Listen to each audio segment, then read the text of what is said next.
ele começa a sentir um desejo por aquilo que é pecado, até que o homem começa a ter desejo por aquilo que é pecado, e aí ele, em muitos casos, não resiste e cede àquela tentação. Em muitos casos, não resiste e cede àquela tentação, e faz aquilo que Deus disse que não era para fazer, e faz aquilo que sabe que é errado se fizer, e faz aquilo que infelizmente sabe que é um erro e um pecado aos olhos de Deus. Foi desse jeito que aconteceu com Eva, com Adão, com o homem a princípio. Eles desfrutavam de mordomia, eles tinham privilégios, eles tinham a presença de Deus, andava no jardim com eles o Senhor, eles tinham ali uma amizade com o Senhor, eles eram privilegiados. Deus delegou tudo em suas mãos para que eles dominassem sobre tudo, mas infelizmente, por causa da tentação que Satanás,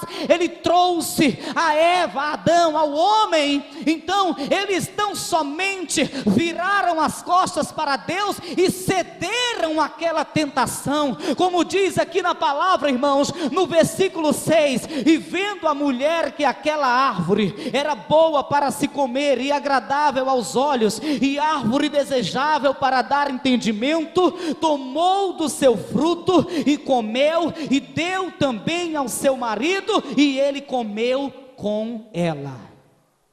Pecaram, fizeram o que Deus disse que não era para fazer. Entenda a ingratidão do homem. Deus fez tudo e entregou na mão do homem. Entenda a ingratidão do homem. Deus fez tudo e disse para que o homem dominasse sobre tudo, privilégio. Mas entenda a ingratidão do homem. Deus disse que faria eles e fez a sua imagem e semelhança, o homem e a mulher. Mas diante de tudo isso, de todo esse privilégio, eles viraram as costas para Deus por causa de uma tentação. Diante de todo esse privilégio, eles tão somente viraram as costas para o Senhor, preferindo aquele prazer momentâneo, preferindo pecar contra Deus, comendo daquele fruto, ou tocando do jeito que Deus disse que não era para fazer.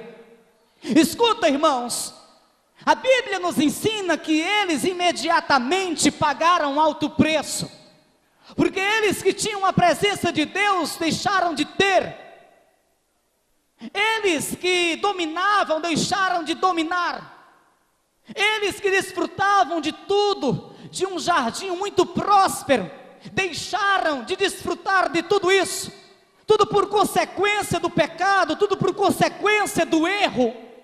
E é isso que hoje acontece. Quantas e quantas pessoas hoje não têm perdido a presença de Deus? Quantas e quantas pessoas hoje não têm perdido até bens materiais que Deus lhe deu? Quantas e quantas pessoas hoje não têm perdido tantos privilégios? Por quê? Tão somente porque não conseguem resistir um pecado, aliás, uma tentação, e acabam pecando contra o Senhor, ou virando as costas para o Senhor. Eu sei que aqui nesse momento tem pessoas que se encontram hoje afastadas dos caminhos do Senhor, mas um dia teve todo esse privilégio de andar com a presença de Deus na sua vida, de dominar, de estar por cima, por cabeça, porque isso é desde o princípio que Deus entregou nas mãos do homem essa autoridade, esse poder para dominar. Deus entregou tudo isso nas mãos do homem desde o princípio, mas muitos que acabaram pecando, não resistindo à tentação, estão hoje, infelizmente, fora dos projetos de Deus, perderam todo esse privilégio que Deus lhe confiou. Só, irmãos, que tem algo aqui que me chama a atenção. Sabe o que é?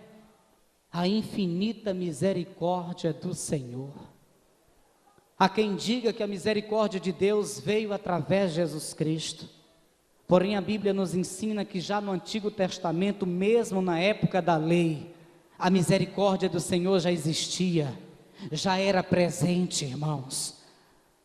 O homem virou as costas para Deus, o homem demonstrou uma ingratidão para com Deus, o homem cedeu à tentação, dando ouvidos a Satanás.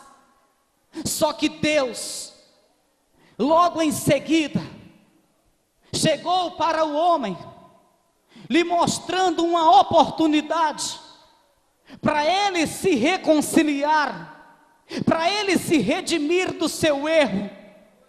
Todavia o homem não quis, já estava com o coração endurecido.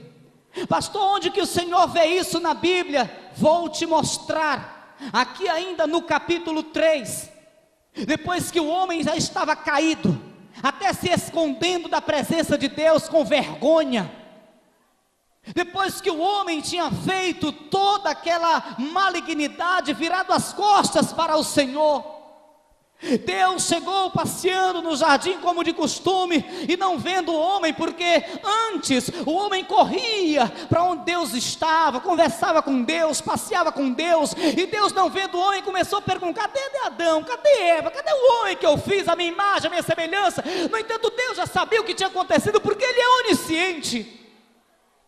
Todavia, eles chegaram: Senhor, é o seguinte, nós estamos escondidos aqui porque nós estamos nus, e quem te fez saber que estavas nu? Disse Deus. E aí eles revelaram o pecado, e aí eles revelaram a queda. Deus perguntou: vem cá, vocês fizeram o que não era para fazer? E eles disseram: sim, Senhor. Só que quando Deus perguntou isso, Deus estava dando uma nova oportunidade para o homem. Deus queria que tão somente o homem, eles chegassem, tanto ele como a mulher, chegassem para Deus em uma forma de humilhação, como quem quer um perdão, e admitisse seu erro, dizendo: Senhor, realmente nós pecamos, Eva pecou, eu pequei, nós pecamos comendo do fruto que não era para comer, tocando na árvore que não era para tocar, nós transgredimos o teu mandamento, nós pecamos contra ti, Senhor. Deus esperava ouvir isso do homem, Deus esperava ouvir isso do homem, porque se o homem agisse dessa forma, se o homem confessasse o seu erro e lhe pedisse o perdão, certamente Deus iria perdoá-lo, Deus iria perdoar. Mas só que o homem não fez. Quando Deus disse para a mulher: mulher, por que tu está nua? Ou quem te fez saber que está nua? Por acaso tu fez o que não era para fazer? Tu comeu do fruto que não era para comer? E a mulher, sabe o que ela falou, irmão? Sabe o que ela falou? Aquela serpente, ela me fez pecar. Você está entendendo, irmão? Ela não admitiu o erro. Deus chegou para o homem de igual modo: vem cá, por que tu está assim? Quem te fez pecar? Aliás, quem te fez saber que estava nu? Quem te fez cair desta forma? O que aconteceu? Tu fez o que não era para fazer. Em seguida o homem disse o quê, irmãos? Olha assim: a mulher que tu fizeste para mim, ela me fez pecar. Ela me fez pecar. Ele não fez ou não agiu da forma que Deus esperava, porque Deus estava só esperando que ele reconhecesse o pecado, o erro, e ele não atribuísse aquela culpa a ninguém. Antes ele confessasse que o erro era dele próprio, para Deus lhe perdoar. Mas foi um transmitindo o pecado para o outro, foi um transmitindo o pecado para o outro. Meu irmão, ali estava a oportunidade, só que eles abriram mão desta oportunidade, porque não confessaram o próprio erro, porque não se humilharam pedindo perdão do Senhor. Se tivessem confessado o próprio erro, se tivessem ali pedindo perdão de Deus, se tivessem aberto a boca para declarar: Deus, a culpa é nossa, ninguém aqui foi responsável a não ser nós mesmos, porque sabíamos perfeitamente que não éramos para fazer isso, então a culpa, Senhor, é nossa, Deus teria perdoado. Todavia o homem não fez assim, e a punição, como disse a princípio, veio imediatamente. Nós logo observamos aqui, irmãos, e eu quero que você acompanhe ainda no capítulo 3 e no versículo 23 da seguinte forma: o Senhor Deus, pois, o lançou fora do jardim do Éden para lavrar a terra de que fora tomado. E havendo lançado fora o homem, pôs querubins ao oriente do jardim do Éden, e uma espada inflamada que andava ao redor para guardar o caminho da árvore da vida. Deus expulsou. Antes estavam no paraíso, Deus expulsou. Antes tinham que dominar, estavam por cabeça, Deus tirou esse privilégio. Antes eles não teriam nenhum constrangimento no comer do pão, eles não tinham nenhuma escassez, eles não tinham nada disso, porque eram privilegiados. Mas tudo isso foi tirado deles. Por quê? Porque não confessaram o próprio erro, não admitiram que o erro foi deles, não admitiram que a culpa era tão somente deles, quiseram antes atribuir aquele erro para outros. Assim, irmãos, eu vejo a misericórdia de Deus se manifestando.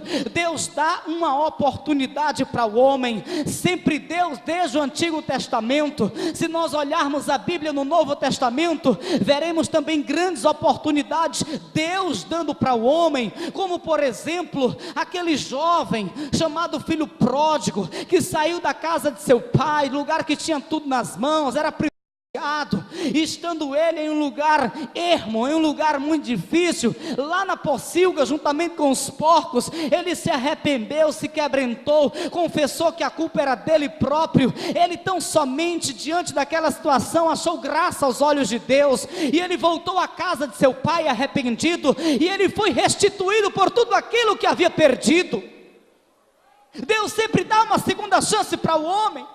Deus deu essa segunda chance para Adão, Deus deu essa segunda chance para Eva, mas eles não quiseram aceitar essa segunda chance, eles não se abraçaram com essa segunda chance. A palavra do Senhor nos ensina, irmãos, que se o homem, ele se arrepender de seus erros, que se o homem, ele confessar que o erro é seu próprio, e ele tão somente se humilhar, e orar, e buscar a face do Senhor, Deus o ouvirá dos céus, Deus perdoará os seus pecados, e Deus sarará a sua terra. Isso é uma nova oportunidade. O que Deus quer é que o homem tão somente reconheça seu erro, sua falha, seu pecado, e não venha atribuir o seu erro para ninguém. Antes venha confessar: eu sou culpado pelo meu erro, eu sou culpado pelo meu pecado. E aí ele encontra graças aos olhos de Deus, e ele é restituído da presença de Deus, e se for o caso, também da coroa da vida.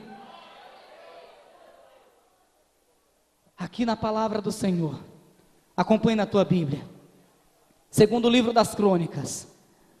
Louvado seja o nome do Senhor. Esteja atento a esta palavra. Diz aqui, irmãos, no capítulo 7 e no versículo 14, é uma palavra que guardo no coração, é uma palavra que me chama a atenção. Diz assim: e se o meu povo, Deus falando, e se o meu povo, que se chama pelo meu nome, se humilhar e orar e buscar a minha face, e se converter de seus maus caminhos, ou seja, dos seus erros, dos seus pecados, então eu ouvirei dos céus, e perdoarei os seus pecados, e sararei a sua terra. Isso é tempo da lei, isso é Antigo Testamento, porque naquela época a misericórdia do Senhor já existia, ela já era. E se o meu povo, que se chama pelo meu nome, se humilhar e orar e buscar a minha face, e se converter de seus erros, de seus maus caminhos, então, diz o Senhor, eu ouvirei dos céus, e perdoarei os seus pecados, e sararei a sua terra. Era isso que Deus queria fazer com Adão lá no princípio, com Eva lá no princípio, com o homem lá no princípio. Deus queria que o homem fizesse isso, ó. Deus queria que o homem se humilhasse diante dele, confessando que a culpa era deles mesmo. Deus queria que o homem viesse orar, pedindo perdão, se humilhar e buscar a sua face, e se converter de seus erros, de seu mau caminho, de sua atitude pecaminosa. Porque se isso eles tivessem feito, se desta forma eles tivessem agido, certamente essa palavra se cumpriria na vida deles. Deus iria perdoá-los, Deus iria sarar a terra naquela época, Deus iria restituir na vida deles, porém o homem não quis, antes ficou dizendo: a culpa é dele, a culpa é dela, foi por causa disso, foi por causa daquilo. Eu digo para você que hoje se encontra afastado dos caminhos do Senhor, você errou, você pecou, mas eu te digo, o Senhor não vai te condenar. O Senhor antes, Ele te traz aqui para ouvir esta palavra e te diz nesta noite: eu coloco diante dos teus olhos a segunda chance para você. O Senhor coloca diante de ti a segunda chance. A Bíblia nos ensina que havia uma mulher que foi pega em adultério. Trouxeram aquela mulher para Jesus Cristo condenar, porque Jesus pregava e prega contra o pecado. Aí, aqueles fariseus, líderes religiosos, que mais procuravam uma ocasião para acusar Jesus Cristo, se surpreenderam, porque a resposta de Jesus diante deles foi essa: aquele que não tem pecado, atire a primeira pedra. Ninguém teve como atirar uma pedra nela, porque todos somos pecadores. Aquela mulher não foi condenada, embora que a lei determinasse isso, que ela fosse apedrejada devido ao pecado que havia cometido. Jesus lhe absolveu, sabendo que ela estava no erro, sabendo que ela estava no pecado, sabendo que ela estava na prostituição. Irmãos, Deus tem a segunda chance para o homem. Em seguida, aquela mulher triste, cabisbaixa, levantou os olhos, olhou para Jesus, e sem ter palavras, Jesus tomou atitude e disse para ela: ninguém te condenou? Cadê os teus acusadores? Ela disse: eu não sei, ninguém me condenou. Jesus disse assim: nem eu te condeno, vai e não peques mais. Deus estava dando a oportunidade nova para ela, Deus estava dando a nova chance para ela viver na presença dEle, para ela viver desfrutando do melhor, para ela estar por cima, para ela ser cabeça. Irmãos, Deus sempre Ele tem uma nova oportunidade e uma segunda chance para o homem, para o pecador. Um dia Deus me deu essa segunda chance também, um dia Deus te deu, e hoje Deus está dando para alguns aqui. Então somente Ele quer que você faça assim, ó, se abrace com essa segunda chance. Deus quer que você faça isso, que você se abrace com essa segunda chance, que você não seja como Adão, como Eva, que você não faça como Adão, como Eva. Eles precisavam, irmãos, deixa para tocar depois. Eles precisavam, mas não tiveram humildade para reconhecer o próprio pecado, o próprio erro.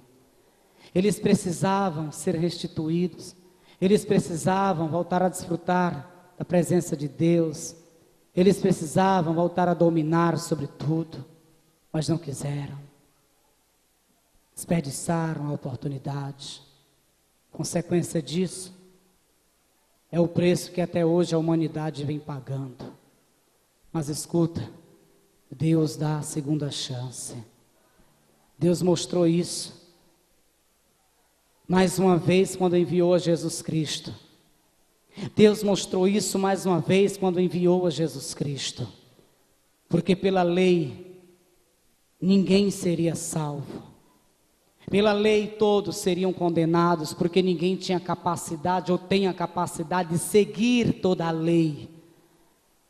E Deus, vendo isso e sabendo que a humanidade estava perecendo, Ele enviou a Jesus Cristo. Mais uma manifestação da misericórdia de Deus, mais uma chance que Deus dava para o homem, para a humanidade. Só que logo que Jesus Cristo Ele veio a esta terra em carne, no Evangelho de João, no capítulo 1, a Bíblia nos ensina que Jesus veio para o que era seu e os seus não aceitaram. O homem tem uma facilidade de rejeitar a segunda chance que Deus lhe dá. O homem tem uma facilidade de rejeitar a misericórdia de Deus. O homem tem facilidade para dizer não a essa segunda chance, a essa nova oportunidade que Deus sempre procura lhe dar. Deus, Ele ama sim a você, a mim, Ele ama o pecador, e por isso Ele tem de diversas formas e em inúmeras maneiras, em inúmeras vezes, te proporcionado essa segunda chance, nos proporcionado essa segunda chance. Eu digo para você que Jesus Cristo, Ele veio, Ele sofreu, Ele padeceu. Jesus Cristo, Ele desceu à sepultura, embora tenha sido apenas por 3 dias, porque ao terceiro dia ressuscitou dentre os mortos. Quando Jesus estava ressuscitando, nós estávamos tendo direito à vida eterna. Quando Jesus estava ressuscitando dentre os mortos, nós estávamos sendo livres da condenação da lei. Jesus estava ressuscitando, e juntamente com aquela ressurreição de Cristo, nós estávamos recebendo a graça, estávamos entrando na era da graça, favor imerecido de Deus, aleluia. Você está aqui hoje, sabe por quê? Não é porque alguém te convidou e você veio, não é porque alguém te deu uma carona e você veio, não é porque alguém insistiu com você para que você pudesse estar aqui. Você está aqui hoje porque a graça de Deus te faz estar aqui. A graça de Deus é um favor imerecido, porque eu não merecia, irmão, eu não merecia conhecer o Evangelho, eu não merecia o perdão de Deus, eu não merecia a conversão de Deus na minha vida, eu não merecia a salvação, você também não merecia, nós não merecíamos estar aqui nesse momento cultuando ao Todo-Poderoso, nós não merecíamos de forma alguma